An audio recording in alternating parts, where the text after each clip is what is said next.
Hello friends and dear students, good morning to all of you. Welcome to my YouTube channel and welcome to a new video. तो पिछले video में हमने पाठ 2 हिंदी कक्षा 8 में दूरवा वाली पुस्तक से शुरू किया था, जिसमें दूसरे पाठ के प्रश्नोत्तर के बारे में हमने बात की थी। आज हम लोग तीसरे पाठ के बारे में बात करेंगे। तो देखिए, तीसरा पाठ है चिट्ठियों में यूरोप। ये है एक पत्र जिसको एक लेखक ने, जो लेखक है इस पत्र का, सोमदत्त, उसने अपने घर वालों को, अपने बच्चों को और अपनी पत्नी को लिखा है। तो इसको आप लोग देख लीजिए, पढ़ लीजिएगा। हम लोग सीधे प्रश्नोत्तर के बारे में बात करेंगे। तो देखिए, पहला प्रश्न है पत्र के आधार पर। तो इसके प्रश्नोत्तर हम लोग, तो देखिए, पत्र के आधार पर, इस पत्र के आधार पर नीचे दिए गए प्रश्नों के उत्तर देना है। पहला प्रश्न है कि इस पत्र का लेखक किस देश या शहर की यात्रा पे गया था, यानी कि इस पाठ को जिसने लिखा है वह किस देश में गया था। तो देखिए, इसका उत्तर है, इस पत्र का लेखक यूगोस्लाविया एक यूरोप का देश है, यूगोस्लाविया के शहर नोविसाद की यात्रा पर गया था। तो ये इसका उत्तर हो गया। चलिए, ख देखिए। ख कह रहा है कि उस देश में कौन कौन से खेल खेले जाते हैं, वहाँ कौन सा खेल सबसे लोकप्रिय है। तो देखिए, पत्र के आधार पे हम लोग बताएंगे। उत्तर है इसका कि वहाँ के लोग फुटबॉल, टेबल टेनिस, स्केटिंग आदि खेल खेले जाते हैं। वहाँ के लोग खेलना पसंद करते हैं और वहाँ के लोग सबसे ज़्यादा फुटबॉल खेलना क्या पसंद करते हैं, सबसे ज़्यादा फुटबॉल खेलना पसंद करते हैं। ठीक, नेक्स्ट ग देखिए, कह रहा है उस देश के कुछ खाद्य पदार्थों के नाम बताइए। तो उस देश, खाद्य पदार्थ का मतलब है खाए जाने वाली चीज़ें। तो देखिए, उस देश के कुछ खाद्य पदार्थ क्या हैं। खाद्य पदार्थ हैं योगर्ट, आइसक्रीम, मिठाई जिसमें खट्टी बेरी का गूदा भरा होता है।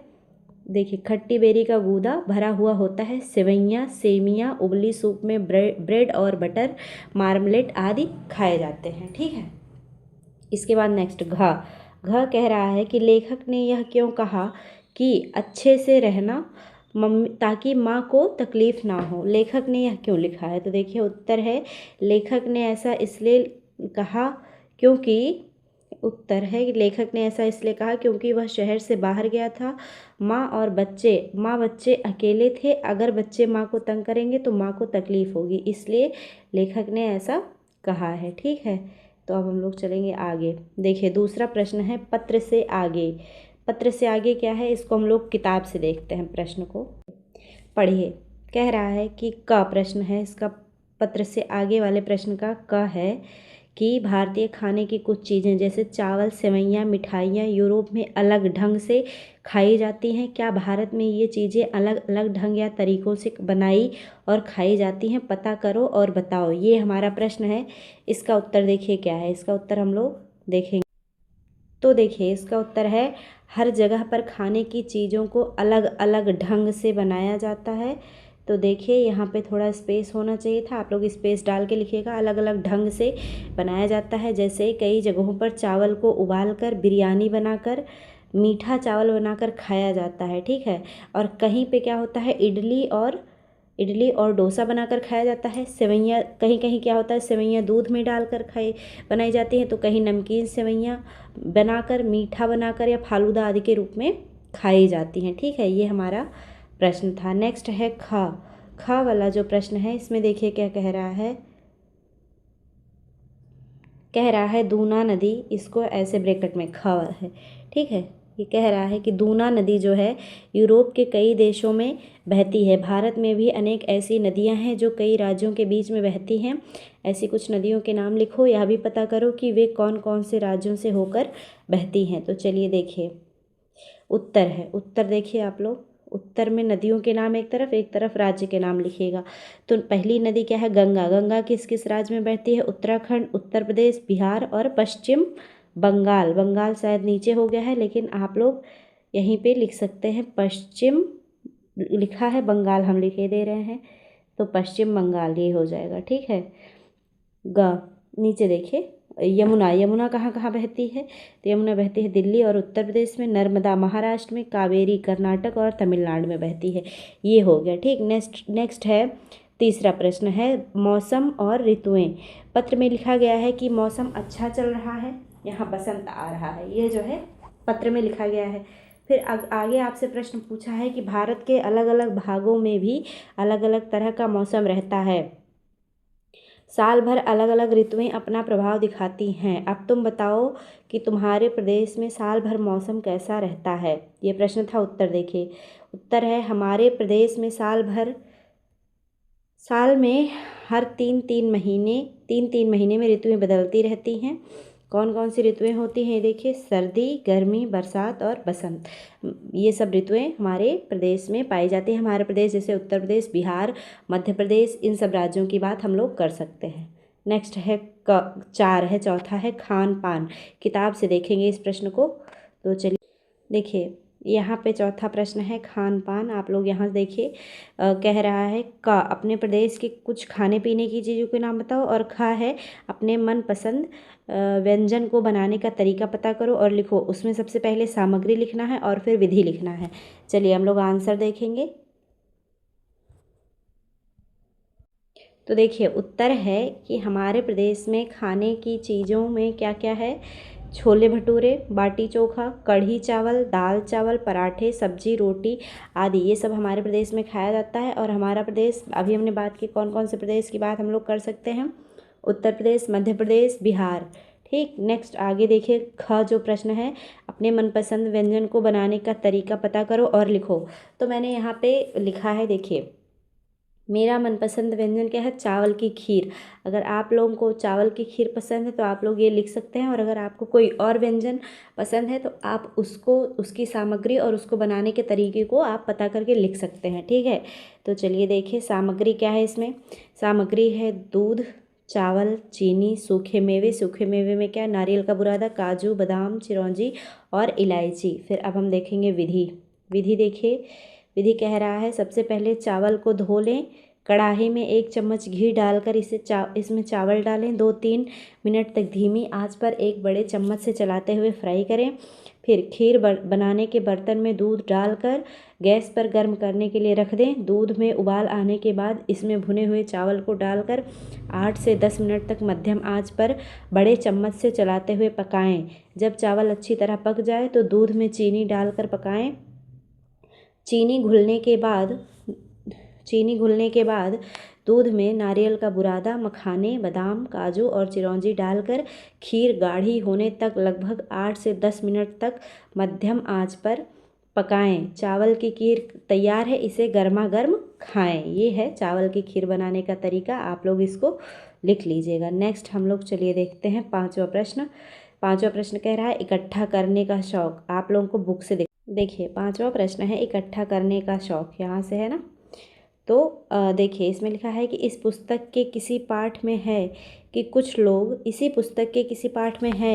लोगों को कोई खास वस्तु इकट्ठा करने का शौक होता है। कुछ लोग गुड़िया, पुस्तकें, चित्र, तो कुछ लोग डाक टिकट इकट्ठा करते हैं।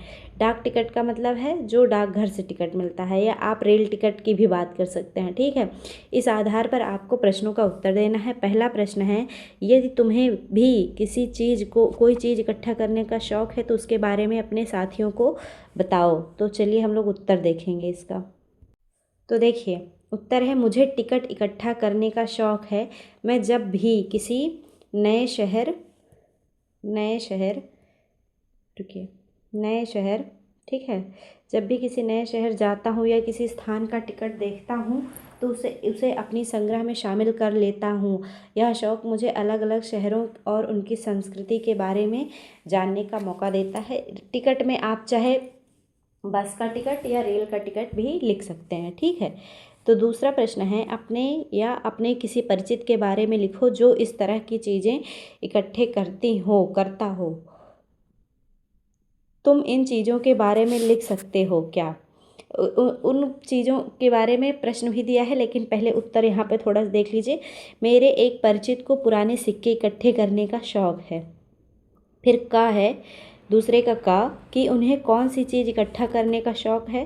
तो देखिए उन्हें पुराने सिक्के इकट्ठा करने का शौक है। ठीक, ख है वे इन्हें कहाँ कहाँ से इकट्ठा करते हैं, तो इसका उत्तर है वे इन सिक्कों को पुराने बाज़ारों, अंतर्राष्ट्रीय मेलों और ऑनलाइन प्लेटफॉर्म से इकट्ठा करते हैं। ग देखिए उनके इस शौक़ की शुरुआत कहाँ से हुई, तो इसका उत्तर है उनके इस शौक़ की शुरुआत तब हुई जब उनके दादाजी ने उन्हें एक पुराना सिक्का उपहार में दिया।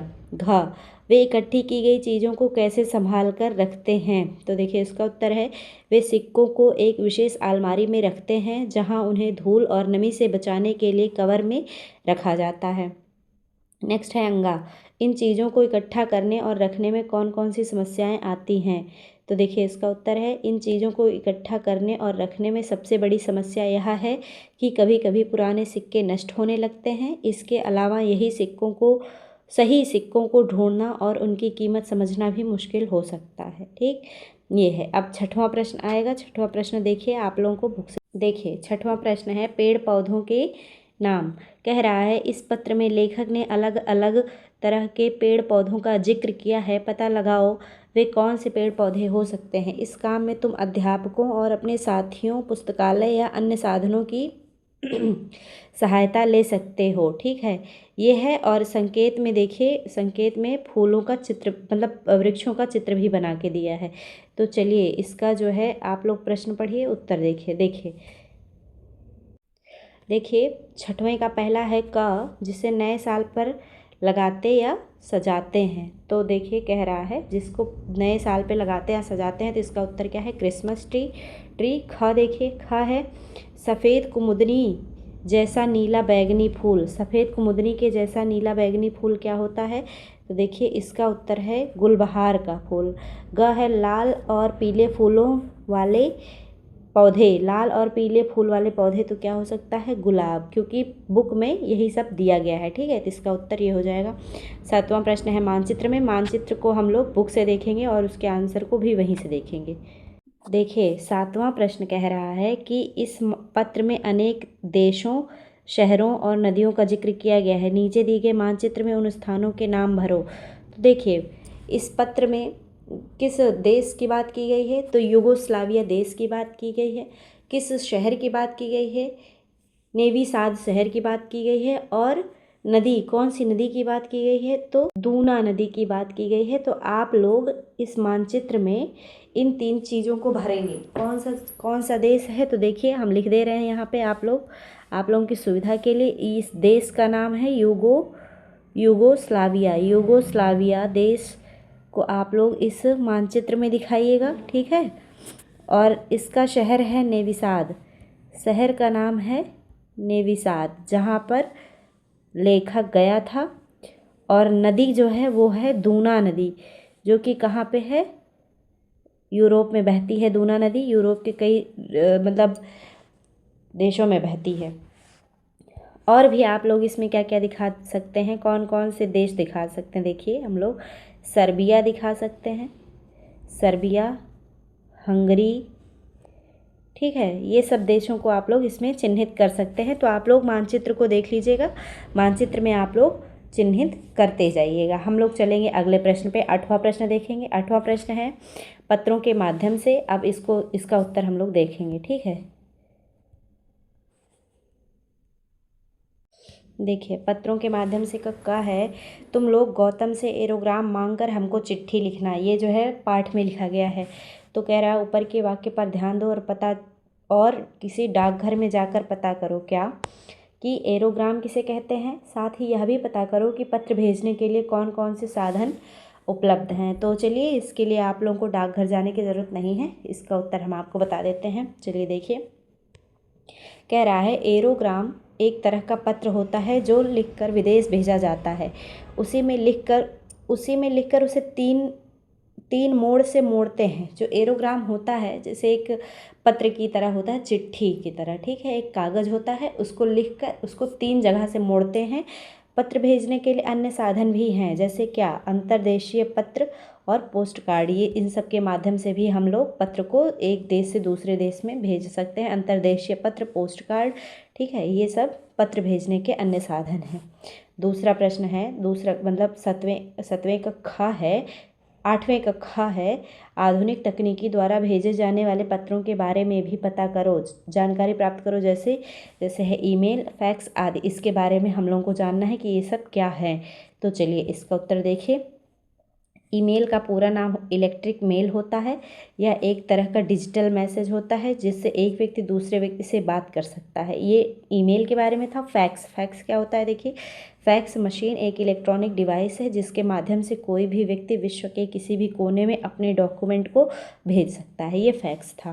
ठीक, नेक्स्ट देखिए नौवां प्रश्न आप लोगों को बुक से दिखाती हूँ। चलिए देखिए, 9वां प्रश्न हम लोग पढ़ेंगे बुक से और इसका आंसर फिर हम लोग देखेंगे वहाँ पे। देखिए 9वां प्रश्न है पत्रों का संकलन। लिखा है, पत्र अपने समय के महत्वपूर्ण व्यक्तियों की बातें या विचारों का दस्तावेज होता है, इसलिए महत्वपूर्ण पत्रों का संकलन भी किया जाता है और समय समय पर उससे लाभ भी उठाया जाता है। तुम्हें पता होगा कि भारत की आज़ादी के लिए क्रांतिकारी आंदोलन भी चला था जिसमें सरदार भगत सिंह भी शामिल थे। स्वतंत्रता संग्राम के दौरान उनके द्वारा अपने मित्रों को लिखे गए एक पत्र को आगे दिया गया है, तुम इसे पढ़ो। तो चलिए पढ़ते हैं। सरदार भगत सिंह का एक पत्र दिया है, इसको हम लोगों को पढ़ना है। देखिए लिखे हैं सरदार भगत सिंह का पत्र है। देखिए इन्होंने लिखा है, साथियों, जिंदा रहने की ख्वाहिश कुदरती तौर पर मुझ में भी होनी चाहिए। मैं इसे छिपाना नहीं चाहता, लेकिन मेरा जिंदा रहना मशरूत यानी सशर्त है। मैं बंदी रहकर या पाबंद रहकर होकर जिंदा रहना नहीं चाहता। मेरा नाम हिंदुस्तान इंकलाब पार्टी का निशान बन चुका है और इंकलाब पसंद पार्टी के आदर्शों और बलिदानों ने मुझे बहुत ऊंचा कर दिया है, इतना ऊंचा कि जिंदा रहने की सूरत में इससे ऊंचा मैं हरगिज़ नहीं हो सकता। उसके बाद, आज मेरी कमजोरियां लोगों के सामने नहीं हैं। अगर मैं फांसी से बच गया तो वे जाहिर हो जाएंगी और इंकलाब का निशान इंकलाब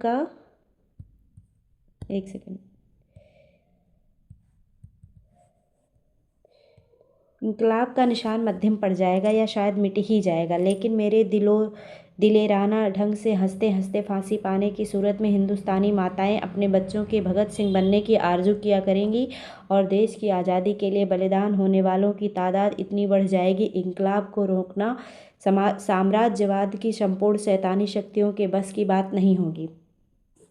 यह पत्र जो भगत सिंह जी ने लिखा है ये फांसी पर चढ़ने के पहले उन्होंने लिखा है। ठीक है, तो चलिए आगे देखते हैं उन्होंने क्या लिखा। आगे उन्होंने लिखा कि हाँ, एक विचार आज भी कचोटता है। देश और इंसानियत के लिए जो कुछ हसरतें मेरे दिल में थीं, उनकी 1000वां हिस्सा भी मैं पूरा नहीं कर पाया। अगर जिंदा रह सकता तो शायद इनको पूरा करने का मौका मिल जाता और मैं अपनी हसरतें पूरी कर सकता। इसके सिवा कोई लालच मेरे दिल में फांसी से बचा रहने के लिए कभी नहीं आया। मुझसे ज़्यादा खुशकिस्मत और कौन होगा।